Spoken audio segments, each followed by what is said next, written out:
Hello বন্ধুরা, আরও এক নতুন ফ্রেশ ভিডিওতে সবাইকে জানাই স্বাগত। আশা করি তোমরা সবাই সুস্থ ও ভালো আছো। তো এই ভিডিওতে কিছু গুরুত্বপূর্ণ আপডেটস আছে যেগুলো শেয়ার করব। তো প্রথম যে আপডেটটা শেয়ার করব সেটা হচ্ছে সাহাল আব্দুল সামাদকে নিয়ে একটা আপডেট রয়েছে।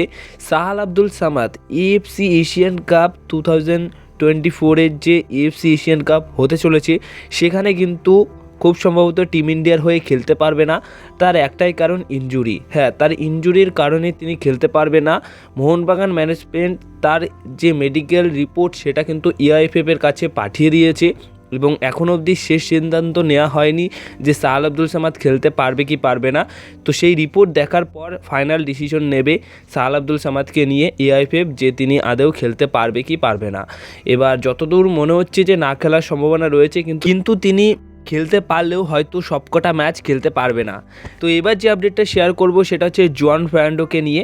তো জুয়ান ফার্নান্ডোকে নিয়ে মোহনবাগান ম্যানেজমেন্ট কী সিদ্ধান্ত নিতে চলেছে সেটা কিন্তু কিছুদিন আগেই তোমাদেরকে জানিয়ে দিয়েছিলাম এবং আজকের দিনে দাঁড়িয়ে কিছু বেঙ্গলি নিউজ পেপার যারা এই জুয়ান ফার্নান্ডোকে নিয়ে খবর করেছেন যে জুয়ান ফার্নান্ডোর লাস্ট চান্স দেওয়া হয়েছে এবং সেই লাস্ট চান্সটা রয়েছে সুপার কাপে তিনি যদি ভালো কিছু ফলাফল না করে দিতে পারে মোহনবাগান দলকে তাহলে কিন্তু তাকে ছেড়ে দেওয়া হবে। আর এটা পুরোপুরি কনফার্ম হয়ে গেছে যে সুপার কাপের ডার্বি ম্যাচ অবধি তাকে কিন্তু শেষ সুযোগ দেওয়া হচ্ছে।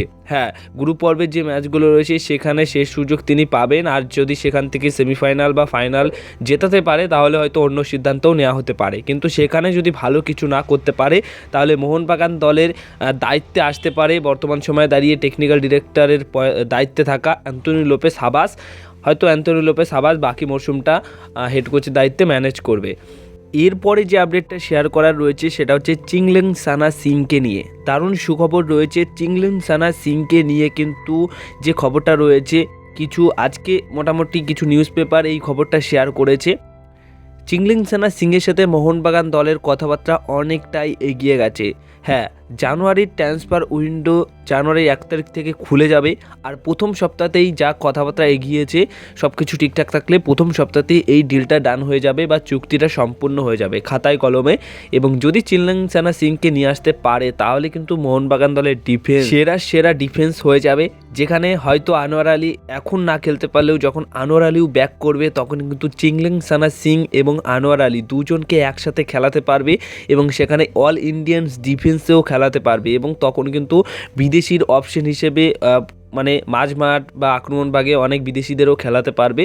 তো বিশাল ভালো সাইনিং হতে চলেছে যদি চিংলেনসানা সিংকে নিয়ে আসতে পারে। সবশেষে যে আপডেটটা শেয়ার করব সেটা হচ্ছে এডু গার্সিয়া। তো এফসি গোয়ার তরফ থেকে একটা খবর পাওয়া যাচ্ছে যে ভিক্টর রড্রিগেজের বদলে এডু গার্সিয়াকে মান্ডালো মার্কুয়েস বা এফসি গোয়া দল সই করাতে পারে তার রিপ্লেসমেন্ট হিসেবে। যদিও বা এখনও অবধি কোনোরকম অফার পাঠায়নি, শুধুমাত্র নজরে রেখেছে, টার্গেট করেছে, ইন্টারেস্ট আছে। এখনও অবধি এই ডিলটি ডান হয়নি, কিন্তু এডু গার্সিয়াকে ফেরানোর একটা ইচ্ছা রয়েছে আইএসএলে এবং সেটা অবশ্যই এফসি গোয়া দলে হতে পারে।